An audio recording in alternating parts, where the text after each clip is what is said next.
All right. Well, when we first heard about this game coming out, we were like, oh, finally.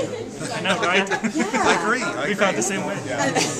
So, Colin just said that you didn't use any of their voices or anything. So can you talk about how you went about putting this all together, the idea and everything? Yeah, sure. I mean, we obviously got their likenesses, we got them into the game looking awesome, and we've got a lot of collaboration from various people from behind the show, which is great.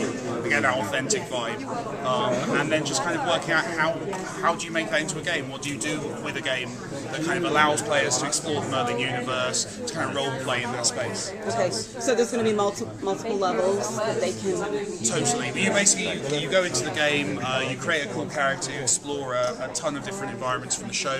One thing that we do, which is really fun, is we can allow players to go back to cool environments. So if there was an adventure in Series 1 that you want to go back to and see what happened afterwards, you can do that and kind of see how that story's continued since then. So hopefully kind of lots of very cool stuff around the edges of the Merlin universe. Yeah. Is this the difficulty level? Is that going to change too? Is there easy and then more difficult and then oh my god?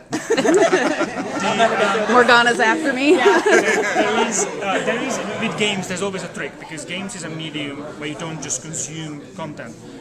Content is the challenge. So if there's no challenge, there is no game. Right. So there is that argument. At the same time, I don't believe in creating games which deliberately punishes players and you think, nah, you're not good enough, you're never gonna get in.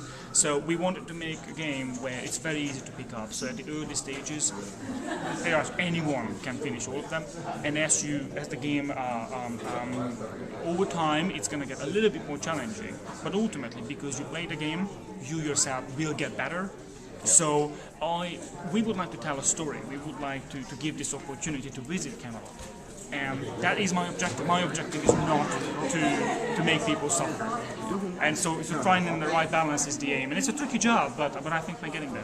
We don't want to block your experience. So if you want to go into the world, we want to allow that and let you have a good time with it. And this is a game that for young and older.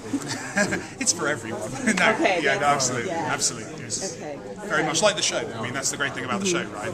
It appeals to everyone from kids to parents to grandparents. It's kind of a whole family experience, and that's what we're really trying to achieve with the game. The graphics, we haven't been able to see too much, outside of the drawings. But can you talk about, the graphics part of it?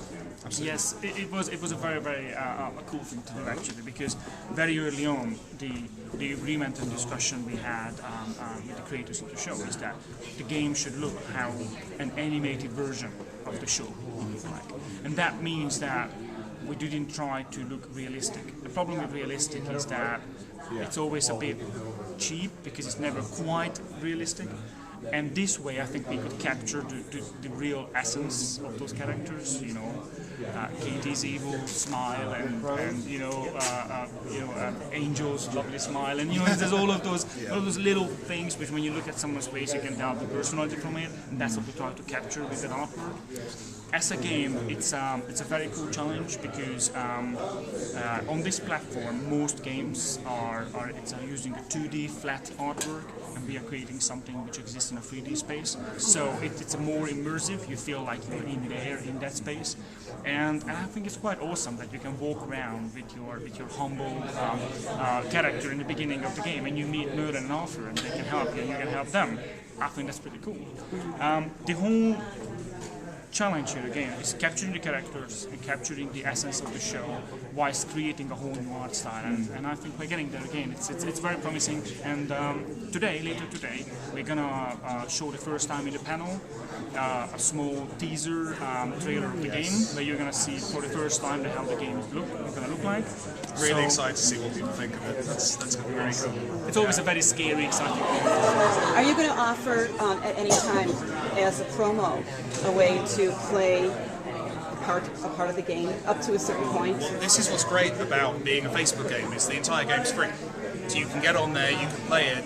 The whole game allows you to get through. Now, what we do is if you want slightly cooler stuff, we allow you to purchase that in game. But anyone can get to it, anyone can access it, because it's on Facebook. Obviously, everyone has Facebook. Right. You can get onto it on any computer, Mac, PC.